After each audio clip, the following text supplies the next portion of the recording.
హే, ఎలా అన్నారు? గుండెల నిండా బాధను పెట్టుకుని ఎన్ని రోజులు అలాగే ఉంటాం చెప్పండి? గుండె బరువెక్కిపోతుంది కదా. కన్నీళ్ళు ఇంకిపోయేలా ఏడిస్తే ఎలా? సరే, ఏం చేయాలో తోచకుండా ఉంటే మీకు సంగతి చెప్తానే. మొన్న తలస్నానం చేద్దామని వేడి నీళ్ళు పెట్టుకున్నాను.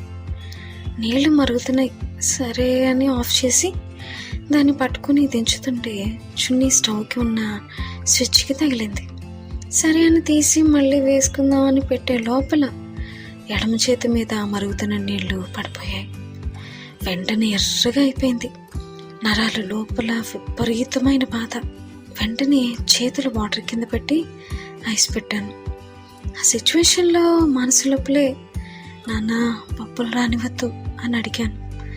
ఎందుకంటే ఆ చేతితో చాలా పని చేయాల్సింది కదా.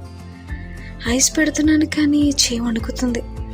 లోపల ఉడికిపోయింది అన్నట్టు అయిపోయింది. స్పర్శ కూడా తెలియట్లేదు. మొత్తం సిచ్యువేషన్ అంతా దేవుని చేతులకి అప్పగించాను.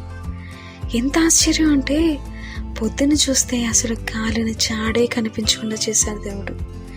మరుగుతున్న నీళ్ళు మొత్తం చేతి మీద పడితే ఎలా ఉంటుందో మీ అందరికీ తెలిసే ఉంటుంది. దేవుడు ఒక మాట చెప్పారమ్మా, మీ భారమంతా ఆయన మీద వేస్తే ఆయన్ని ఆదుకుంటారు అని. ఆయన ఆదుకోకపోతే ఇంకెవరు ఆదుకుంటారు చెప్పండి? మనకంటూ ఉంది దేవుడే కదా. ఆయన నీతో ఎప్పుడూ ఉన్నారు, బలమైన కోటగా ఉన్నారు.